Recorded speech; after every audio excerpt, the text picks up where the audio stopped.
I used to overthink everything in dating, every message, every delay, every small change. And the more I liked someone, the worse it got.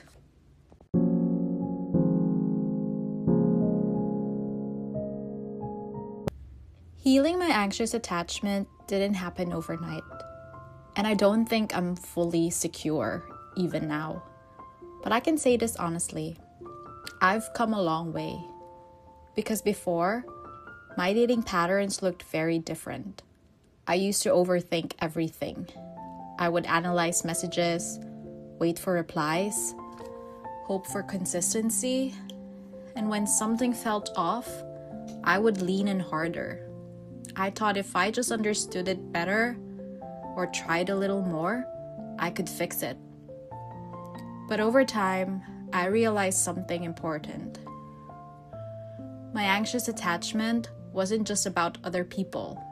It was about how I responded. So the way I healed wasn't by forcing myself to feel secure. It was by slowly changing my patterns. The first shift I made was that I stopped chasing clarity from unavailable people. Before, I needed answers. I needed reassurance. I needed things to make sense. So when someone pulled away, I would try to close the gap. Text more, think more, wait more, hope more. Now when something feels off, I don't lean in, I lean back. And that was uncomfortable at first, because anxious attachment tells you, do something, fix it, don't lose this. But I learned that not every situation needs to be solved. Sometimes, the lack of clarity is the clarity. The second shift was learning to take people at face value. Before, I would read between the lines. If someone said something vague, I would try to interpret it and meaning to it. Create a story around it. Now I don't do that as much. I listen to what people say, and more importantly, I watch what they do. And I let things unfold without forcing a narrative, because anxious attachment thrives in uncertainty. It fills in the gaps with imagination, and most of the time, those stories aren't real. The third shift was detaching my self-worth from being chosen. This one was big for me, because I used to feel validated when someone I liked me back, especially if they were hard to get. It felt like I won something, but I started questioning that. Why do I feel more valuable just because someone chose me? Why am I chasing that feeling? And when I became aware of it, I stopped blindly following it. Now, instead of asking, do they like me? I ask, do I even like them? Do they meet my standards? That shift alone changed a lot. The fourth shift was learning to let things end. Before, I struggled with endings. I thought everything could be fixed. That if I just tried harder, communicated more, gave more chances, things would work out. So I found relief in action. Texting, reconnecting, trying again. Now, my relief comes from acceptance, from letting things be what they are. And that doesn't mean it doesn't hurt. It just means I don't fight reality anymore. The fifth shift was expanding my world beyond one person. Anxious attachment has a way of narrowing your focus. It makes you feel like this one person is everything.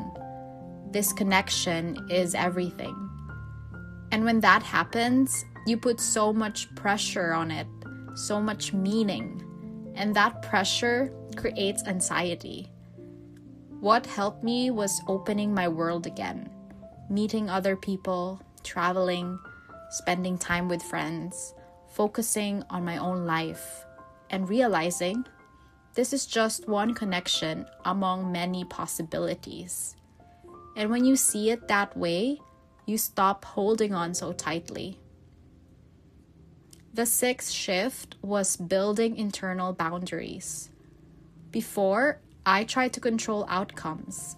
I wanted to control how they felt, where things were going, what it meant. But now, I focus on controlling my participation. And that's a very different mindset. Instead of asking, how do I make this work? I ask, does this even work for me? And if it doesn't, I step back. That's what boundaries actually are. Not controlling others, but deciding what you're available for. And I think the most important thing I realized is this. Healing anxious attachment doesn't mean you'll never feel anxious again. I still feel it sometimes.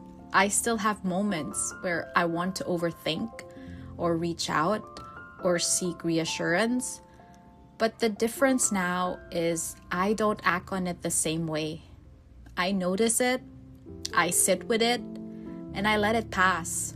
It doesn't control my behavior anymore. So when people ask me how I healed my anxious attachment, the honest answer is I didn't force myself to feel differently. I just started choosing differently in small, consistent ways.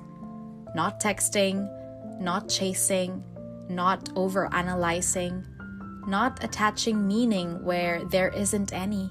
And over time, those small choices changed everything. And I know it sounds cliche, but it really comes down to choosing yourself. Not in a big dramatic way, but in quiet moments.